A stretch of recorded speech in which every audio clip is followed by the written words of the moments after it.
Welcome to the Grow Your Business and Grow Your Wealth podcast with Gary Heldt. Gary is an expert in helping business owners put together a plan that will provide a better future for their businesses, themselves, and their families. On the podcast, Gary interviews other professionals who share his vision, and together they share secrets and strategies any business owner can use to build a better financial foundation for your business and your life.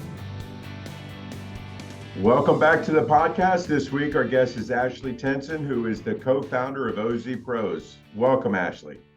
Thanks, Gary. It's a pleasure to be here. Always a pleasure to talk with you. Great. So, Ashley, can you explain to people what opportunity zones are and kind of what some of their basic uses are? So in a nutshell, opportunity zones are the greatest generational wealth creation opportunity that Congress has ever implemented. It's amazing that in 3 pages of legislation, Congress was able to get the attention of private capital, get it off the sidelines, and make it patient. So I got to hand it to them. And in so doing, they not only created the greatest generational wealth creation opportunity, but they also provided a means for how people could do well by doing good in the form of making these investments into areas that have historically been underinvested in, and to come alongside these areas in order to inject much needed capital. So I guess, what made you get into it?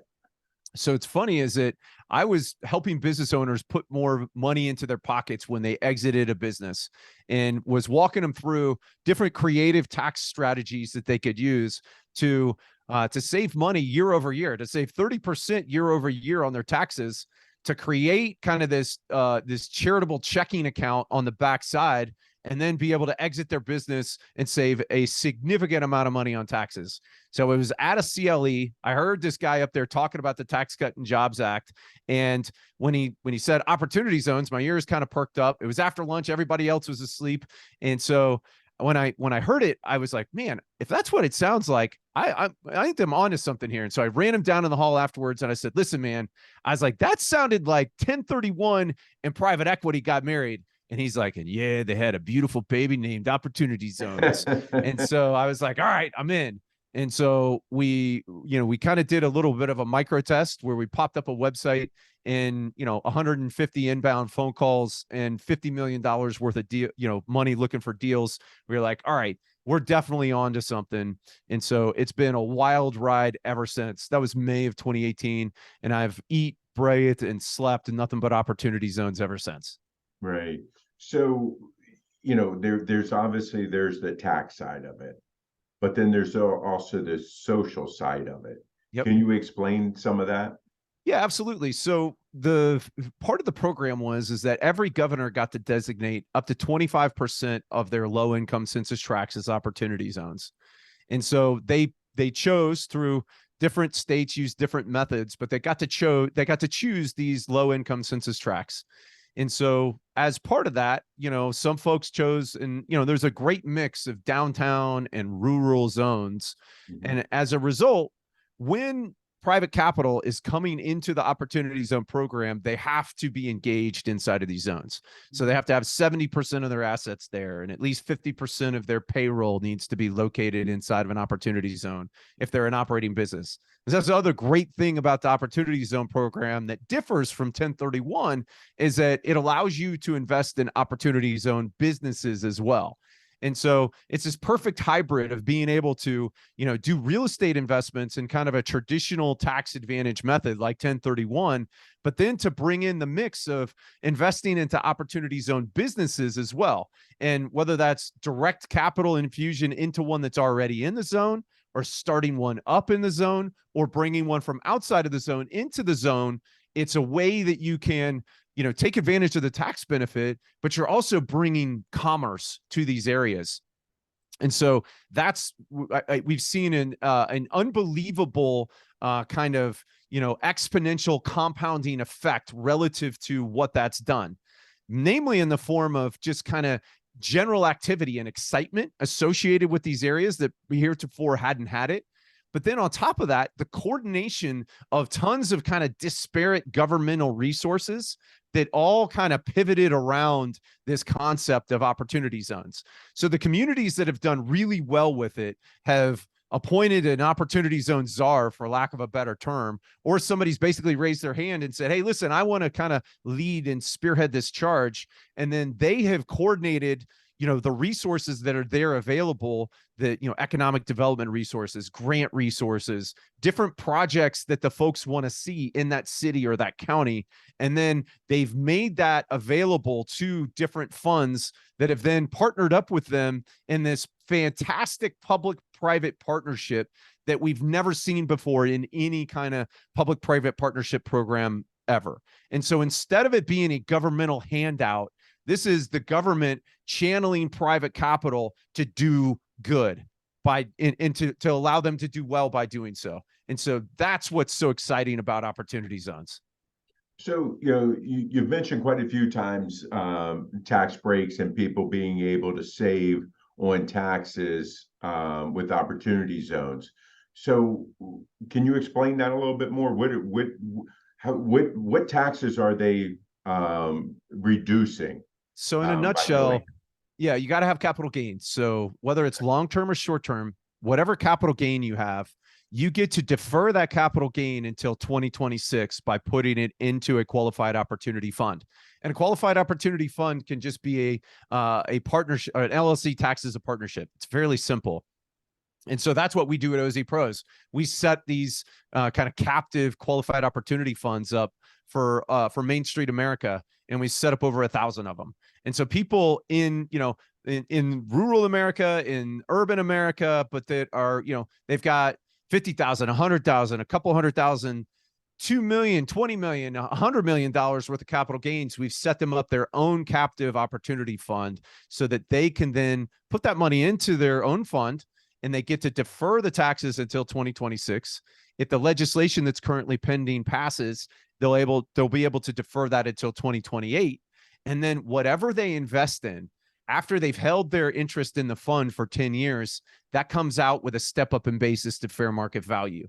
And that's really significant because it not only eliminates capital gains taxes, but it also eliminates depreciation recapture. And so you're able to take advantage of bonus depreciation along the way and then sell it on the back end and not recapture any of those taxes. And so it takes all of the kind of the really powerful tax plays that are out there that the government's, done that has moved the needle inside of our economy, and it brings them all into one. And so that's why I've been all in on opportunity zones since 2018. So let me just kind of restate what you just said. So if I have a $50,000 capital gain right now, and I come to you and say, hey, I want to put this in an opportunity zone, you will then set it up for me. And as of right now, that $50,000 capital gain that I have, I don't have to pay tax on that until 2026. That's right. Pending legislation change. But if I leave it in there until we're in 2022, so if I leave it in there until 2032, I get whatever earnings or anything that I have in there, I get a stepped up basis. Yeah. So the earnings, so income that's coming off of it's going to be taxed as ordinary income, right? So that's going to come off and you're going to pay taxes how you would normally pay taxes on it. But when you sell, when you have a capital event after 10 years, you're going to get a step up in basis to fair market value. So it's going to step it up, which will eliminate capital gains and also eliminate any depreciation recapture that you've utilized to offset the income along the way. Right. And so you get to use that depreciation to lower the taxes that you're paying on the income, and then you don't recapture any of it on the back end. Gotcha. Now, what's the minimum investment that somebody can get involved in this with? So that's fun. People ask me that all the time. And I tell them it's not about how much capital gains you have now. It's about how much capital gains you have in the future. So if you had, and so what's funny is that we actually come up with ways to create capital gains for people because of the back end benefit is that it's available. So if you're going to start the next Facebook, why would you not do that in an opportunity zone? Even if it's only going to cost you $1,000 or $5,000 to set this thing up, right? If you have the ability to take that out with no taxes on the back end, why would you not do it? And so it's all about what that gain is on the back end. And so if you're doing a deal that's approximately $150,000 worth of a deal, and usually over 10 years that it's at least going to double, you're going to have at least $150,000 worth of capital gains on the back end. Right. If the current proposal goes through, it's going to be a way more than, that on your capital gains on the back end, and so this is the quintessential hedge to those capital gains rates going up. And so it allows you to basically take that off the table for your new investment, which is really powerful because it right now it's an immediate 23.8% gain. Well, that's assuming that you're over 500,000 on the gain on the backside, but it's an immediate 23.8% difference between doing an Oz deal and a non-Oz deal. So if in doing this, argument's sake, I sold a house, I have a $50,000 gain. Am I only investing that 50,000 in, or am I investing the whole amount that the house sold for? Yeah, so that's the beautiful part about it is that you can invest as little or as much of the gain as you want, and you only have to invest the amount of the gain. So it's not like 1031 where you've got to find a replacement property that's greater. You can just invest the amount of the gain. And the great thing about it is that you can use debt or not use debt according to however you want to do. And so you could take that $50,000 and lever it up with another $500,000 of outside capital from a lender, or even if it's your own non-capital gains, as long as you don't kind of get more than that 90-10 split, then, you're fine to use debt. And you can then gain the value of that leveraged increase, right? That's going to have the leveraged appreciation that's going to come to you tax-free on the back end. Okay. I got that. What's really cool as well is that there's a 2-year refinance lockout, but after 2 years, you can actually refinance your money. And if you wanted to, you could take your money fully out of the program and go do whatever you want to with it. You could buy a yacht, you could buy you could invest it into the stock market. You do whatever you want to with it after 2 years. Now, I regularly have this conversation with people that it's like, all right, if you have a Roth IRA, even if you could refinance it and pull your money out of it, why would you do that? Why would you not instead put it into additional assets in the opportunity zone that are also going to grow tax-free? And you could do that on day one. So you could always refinance and put it into additional opportunity zone property and just continue to grow this tax-free vehicle that's just churning away on the appreciation that's going to come to you, at least a 23.8% differential. So, because it's funny that you mentioned Roth, because to me, and how you're talking about this, to me, lots of ways, that's what it sounds like to me. This is almost like it's a Roth, just because of the tax treatments of it. I'd say it's a super Roth because you're tax advantage going in, right? Because you're deferring, and then you get not only no taxes on the appreciation, but you also don't pay any depreciation recapture. Right. The difference is that you do pay taxes on the income along the way, but hey, I'll take it.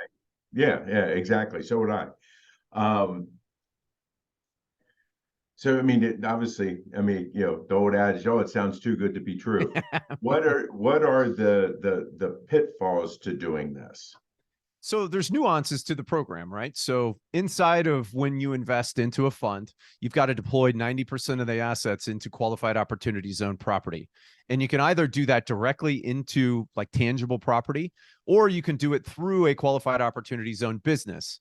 And so, inside of that qualified opportunity zone business, it's got a 70% requirement that it own qualified opportunity zone property. And so to the extent that you're doing real estate or physical property, you have to substantially improve that property, or it has to be original use. And so the substantial improvement requirement means that you double the basis of the value of the buildings. So if you're going to buy $1 million property and the building's worth $500,000, you're going to have to put another $500,001 into improving that property. So what it nuances is that inside of this, you're not going to be able to buy a triple net, Family Dollar that's in an opportunity zone and just be able to take it tax-free on the backside, right? You're going to have to do some kind of improvement. It also can't be a triple net lease arrangement. And so there's some nuances to the program that you need to make sure that you've got a professional that's guiding you through those. Now, once you understand them, they're not that difficult. So we've got a 350 person OzWorks group that's that's a group of people that are learning about opportunity zones. And then inside of that, I have this compliance boot camp where it's a weekly call where we answer people's questions.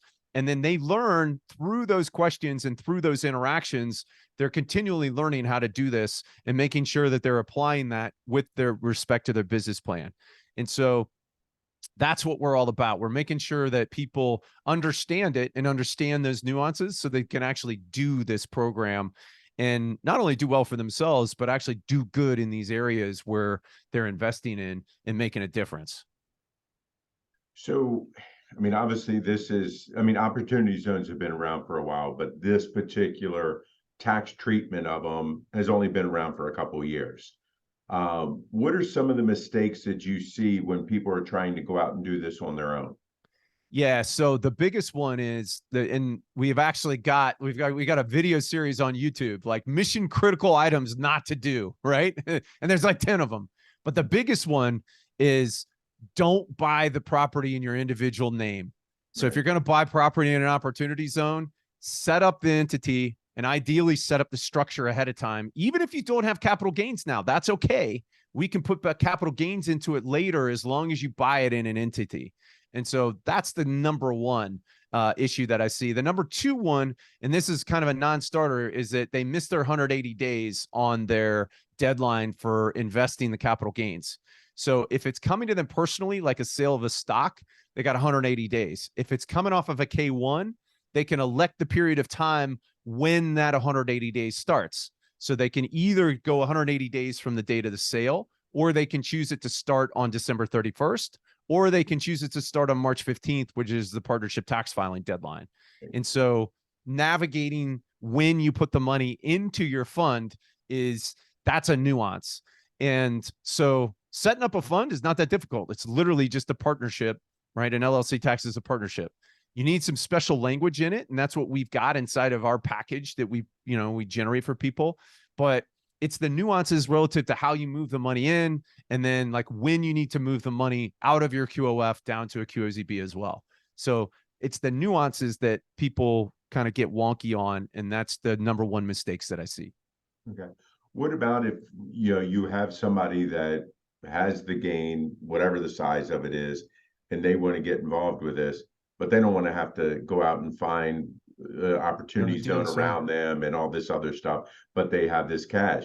Do you guys have people that you can set them up with where they're basically just investing their cash and not having to do anything else? Absolutely. So we actually made a lean investment. So we put together a fund. We called it the OZPros Insider QOF, and it was myself and Jimmy Atkinson and some other folks. And then we made some lead investments into some deals, including a 5 hotel portfolio of hotels down in Puerto Rico. And so there's all kinds of individual funds out there. So if people want to see stuff like that, I mean, we've got hotel funds in Puerto Rico. We've got hospitality funds here domestically. We've got multifamily funds. There's a bunch of those that we can plug them in with. We've got, agricultural funds that are just investing in agricultural land. We got mobile home park funds that are investing in mobile home parks and RV parks. And the most recent one that we've got that's out is they're investing into kind of hunting properties and agricultural land where the folks that invest can actually participate and, utilize the land that they're buying. So it's kind of cool. There's as many different funds and as many different investment things that you can think about. There's probably a fund that's doing that type of deal in an opportunity zone. And we've got a database of over 1,000 funds that we can, plug people in with. And then if we know what they're looking for, we can kind of cut that research down and plug them directly in with the sponsor so that way they can get squared away and make their investment. Right. Now, lots of times when people think of opportunity zones, they're thinking, I'm going to say they're thinking of the ghetto and things like that, that places have been just been empty for, years upon years. but that's not always the case, right? I mean, you do have some states that are going to have opportunity zones that aren't really like that. Yeah, absolutely. So, like I said before, there's 8,700 of them, and they're all across the United States and in the territories as well. So the pretty much the whole island of Puerto Rico is an opportunity zone. Right. And so one of the hotels has got a quarter mile of white sand beach. That ain't the ghetto, right? No. I mean, and there's other zones that are in the Bronx, right?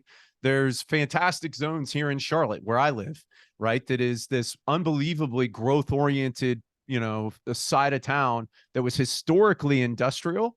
And so as a result, there it was been lower income with respect to the residential areas that are there. And so they designated that because they wanted to see development happen in there where they turned that industrial property into kind of really cool, living space and areas where people can live. And so, that's happening in tons of these opportunity zones. Right. Now, if people want to look to see, what may be in their area for opportunity zones, how are they able to find out what's out there? Absolutely. So we've got a map, an interactive map where you can literally type in an address, and that's at ozpros.com/map. And there'll be a link to that map in the special offer that we're going to have for your guests at the end of the podcast. Great. And we'll give you that special link for the folks that listen all the way to the end. And we're excited to give some discounts and some kind of preferential treatment for your listeners, but they can certainly either navigate through that link or go to ozpros.com/map. That's awesome. Because again, I'm just, the wheels are turning in my head that just thinking of people that, their businesses have sold assets throughout the year, or other events that have happened inside their businesses. Yep. And they're looking, okay, what am I going to do with these gains? I don't want to pay tax on it. So this is a great opportunity that if they're looking for expansion, that they may even be able to go into these opportunity zones and have their facilities there and be able to help defer these gains or just invest the cash. Absolutely. So we've helped people exactly like that. So we've helped people that are doing, that plan where they're existing and they want to take some capital gains and then expand their business. We've helped people that have actually exited one business and then they've decided to start another one. And we've helped them buy real estate so that they can have some real estate exposure and then put their operating business into that real estate. We've helped existing landowners in opportunity zones put together co-working centers or incubators. So we helped them put together a blue collar incubator where people that had plumbing companies and electrical companies and that kind of thing could consolidate, and they were then able to make investments into the ones that they really liked inside of that blue collar incubator. And so the possibilities are endless. We've helped people with crypto gains. Not a whole lot of that going on right now at the time of the recording, but it's going to happen. It's going to come back. And when it does, those folks with crypto gains can roll it into an opportunity zone fund. And we've helped them do some really creative stuff with that too. And so we're actually rolling out a webinar that we're going to show people like who should really be paying attention to opportunity zones, like who can take advantage of them, and then the how they can take advantage of them. And so we'll have actually a special discount code link. And I guess we're deep enough into the podcast that I can share that. It's going to be at OZPros.com. That's OZ stands for Opportunity Zone, pros.com/Gary. That's a tough one, right? That's a tough link there. Exactly. Like everybody can remember that one. Right. And we're going to have a special discount for them to be able to participate in that webinar. We're going to have a discounted strategy call link. So if somebody wants to get on the phone with me, they can do so, and we can talk specifically about their stuff. And then we've also got our boot camp that people can sign up for.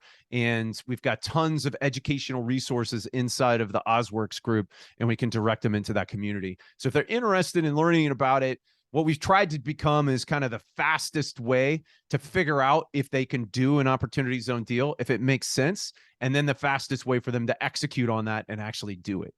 Right. Again, going back to this is new and a lot of people aren't going to understand it. What kind of pushbacks have you guys gotten from financial advisors on the fact of, because again, obviously the financial advisor wants to keep the money because they get paid Exactly. That's that the biggest way. one. Right, exactly. So what kind of pushback are you getting from them when somebody is thinking about reinvesting their gains with you? So, and a lot of times it's namely because Oh yeah. it's a sucking sound on their AUM. And Uh-huh. so, what I think that what they've realized though is that inside of a traditional portfolio, people need kind of traditional assets, and then they need exposure to outside stuff, including real estate. And this is a great way to get them exposure to real estate and maybe some other creative things like operating businesses and that kind of thing that should be in their portfolio anyhow. And so we can help financial advisors actually understand and be a resource to their clients so that way it's not them going to a specific fund that's going to try and suck all their money out and try to get more of it or whatever. It's to specifically customize a bespoke solution for how that client can take advantage of opportunity zones and work them into their overall wealth planning strategy. I think that's extremely important, and to me that goes back to what I'm always preaching: planning. Yep. If you have these gains, this is a good way to plan out being tax efficient with it. That's for sure. Exactly. And that's the name of the game, is get on the Yeah. front end of it, right? So if you're anticipating, or not just if you have a gain, but if you're anticipating having a gain, start looking into it, start researching it, start looking at ways that you can mitigate. There's just some other really cool stuff that you can do with respect to gifting strategies along the way that can reduce your current income while you're heading towards that gain. And so, to your point, the planning piece is key. And so, go ahead and start having those conversations. In the tyranny of the urgent, it's really tough to do, but you got to elevate that up to that quadrant, that Stephen Covey quadrant, the really important. And so focus and live in that area on executing on that. And you're going to be able to, number one, have peace of mind, but then number two, you're going to save a ton of money. And to save, so you work so hard, right? Doing the urgent things in order to build this wealth, only to write a big check to Uncle Sam. And this is a way for you to not be able to do that, but still have impact, still have purpose, and still get, to really do good with the money that you're investing. Right. All right. So we've covered a lot of stuff quickly. I mean, this has been packed with a lot of good information. What have I not asked you wish I had? I think that, I think that we've pretty much covered it. I think that, the thing for people to really focus on is that planning and actually doing it, right? So, get off the sidelines and get into the game. The Theodore Roosevelt quote that, it's the guy that's in the arena getting it done, that he's the one that's actually going to, come away with the spoils. And so get off the sidelines, get in the game. Yeah, no, I agree with you 100%. So you've given us contact information. Can you give that to us again for the listeners who are going to want to reach out and talk to you? Because I know that there's quite a few of them that have some capital gains issues and want to get involved. Absolutely. It's OZPros.com/Gary. And if you go there, you can navigate to the map. You can navigate to our webinar. You can navigate to strategy calls. You can navigate to our OzWorks group. And you can get information about opportunity zones as a whole. And I can't wait to talk to your listeners and to help them be able to create generational wealth and to do good at the same time. Great. I appreciate your call today. Absolutely, Gary. Thanks for having me on. Great. All right, guys, another week here. Ashley Tison he's the co-founder of OZPros. I will see you guys next week. This show has been produced by Market Domination, LLC.